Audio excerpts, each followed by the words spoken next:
Party ఆదరణ కరువైంది. కన్నీళ్లతో గుండె చెరువైంది. నమ్ముకున్న పార్టీ హ్యాండ్ ఇచ్చింది. మీరే ఆదరించాలంటూ గడప గడప తిరుగుతూ కన్నీళ్లు పెట్టుకున్నారు మాజీ ఎమ్మెల్సీ జీవన్ రెడ్డి. తన బాధకు కారణమైన వారికి బుద్ధి చెప్పాలంటూ వేడుకోగా మేమున్నా మీకేం భయం లేదంటూ భరోసా ఇస్తున్నారు స్థానిక మహిళలు, కార్యకర్తలు. నా గొంతు కొయ్యాలంటే ఏం చేయాలి? నా భుజాలందే కొట్టాలి. నా భుజాలెవరు? మహేష్, రాజశేఖర్, పులిరామ టోటోళ్ళు అని చెప్పి అంటున్నా. ఈ టోటోలు 30 మంది ఉన్నారు. ఈరోజు 30 మంది ఉన్నారు తల్లి అంటున్నా. నా కాలు చేతులు నరికి మంత్రం వండ పెడతాది న్యాయమేనమ్మా? ఇది జగిత్యాలలో సీన్ ఆఫ్ ద డే. జగిత్యాలలో 4, 24, 25 వార్డుల్లో ఇండిపెండెంట్ అభ్యర్థులకు మద్దతుగా ప్రచారం చేశారు జీవన్ రెడ్డి. తన వర్గానికి సీట్లు కేటాయించకుండా ఇంకెవరికో ఇచ్చారంటూ ఆవేదన చెందారు. రాజకీయంగా తన మెడ నరకడానికి కాంగ్రెస్ ప్రయత్నిస్తోందని, తన భుజాలుగా ఉన్న వ్యక్తుల్ని దూరం చేసే కుట్ర జరుగుతోందంటూ కన్నీళ్లు పెట్టుకున్నారు జీవన్ రెడ్డి.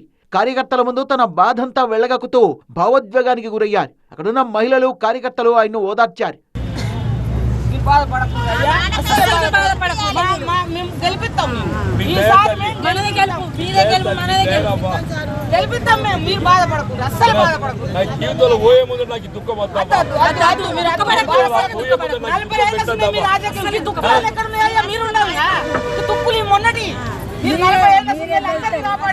రాహుల్ గాంధీ సిద్ధాంతాలనే తాను అనుసరిస్తుంటే పార్టీలో కొంతమంది అధినేతకు వ్యతిరేకంగా వ్యవహరిస్తున్నారన్నారు.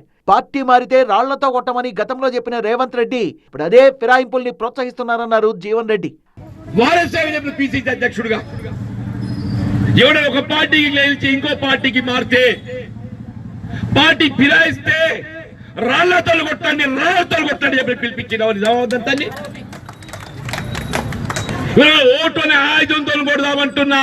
అసలైన కాంగ్రెస్ నేతలకు కేటాయించిన గుర్తును దొంగల్లాగా కొంతమంది ఎత్తుకుపోయారన్నారు ఆయన. చేయి గుర్తు ఏదైతుందో రాజు దొంగలు పడ్డట్టు ఏదైతుందో ఎత్తుకపోయినావా? సంటి పొలం గద్ద తనకపోయినావా? గద్ద తనకపోయినావా? తినగాడు బుక్కలు ఎత్తుకపోయినావా అంటున్నా.